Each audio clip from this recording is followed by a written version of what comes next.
अब हम अध्ययन करेंगे सघन निर्वाह कृषि के बारे में। सघन निर्वाह कृषि मानसून एशिया, चीन, Japan, Bharat, Bangladesh, Myanmar, Thailand, Sri Lanka, Philippines, Indonesia, Malaysia, Laos, Kampuchea तथा प्रशांत महासागरीय प्रदेशों में प्रचलित है। इन प्रदेशों में सघन आबादी के कारण कृषि में सघनता की आवश्यकता है।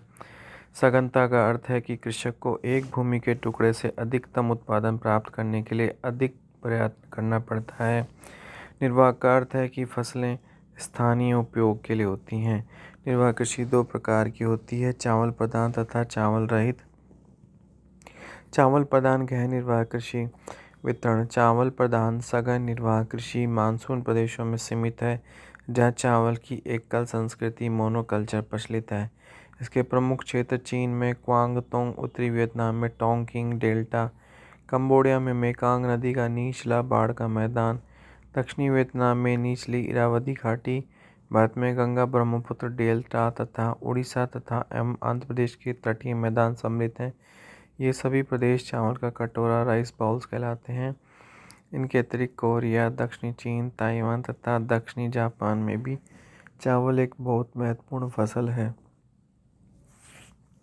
विशेषताएं: जोतों का आकार बहुत छोटा होता है। अधिकांश दक्षिणी एवं पूर्वी एशियाई देशों में जोत औसत आकार 1 हेक्टेयर से भी कम है। जोत छोटे होने के कारण विखंडित होती हैं। उत्तराधिकार के कानूनों के कारण ये उपविभाजित तथा विखंडित होते हैं। चीन में 1949 के पश्चात साम्यवादी शासन के दौरान खेतों को बड़े सरकारी फॉर्मों में पुनर्गठित किया गया, जिन्हें कम्यून कहा जाता है। खेती बहुत सघन होती है। कृषि योग्य भूमि का 1-1 इंच उपयोग में लिया जाता है।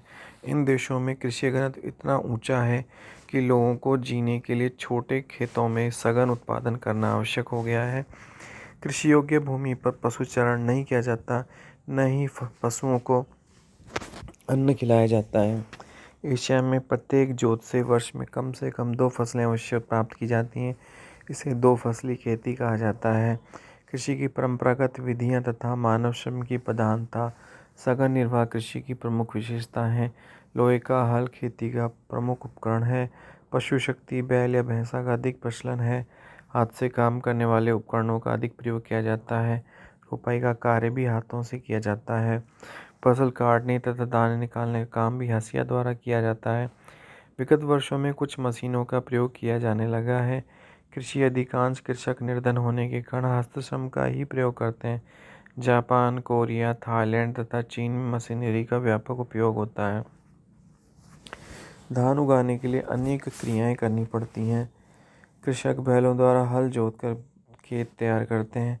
जोते गए खेत को जल से भर दिया जाता है। खेत में धान की बुआई छिड़कवा विधि या रोपाई द्वारा की जाती है। द्वितीय विधि के प्रयोग में बीजों को नर्सरी में विकसित करना पड़ता है। धान के पौधे हंसिया द्वारा काटे जाते हैं। अंत में धान को कूटकर तथा फटक कर भूसा पृथक किया जाता है। वर्ष में 2 या 3 फसलें प्राप्त करने से मिट्टी के पोषक तत्व नष्ट हो जाते हैं, इसलिए भारी मात्रा में खादों तथा उर्वरकों का प्रयोग करना आवश्यक होता है। फास्फेट, नाइट्रेट, पोटाश आदि रासायनिक उर्वरक भूमि की उत्पादकता में वृद्धि करते हैं। चावल के साथ गेहूं व अन्य फसलों की हेरफेर की जाती है। इस कृषि में पशुपालन महत्वहीन है, किंतु चीन तथा जापान में मुर्गी पालन तथा सूअर पालन प्रचलित है। धान के खेतों तथा तालाबों में मछली पालन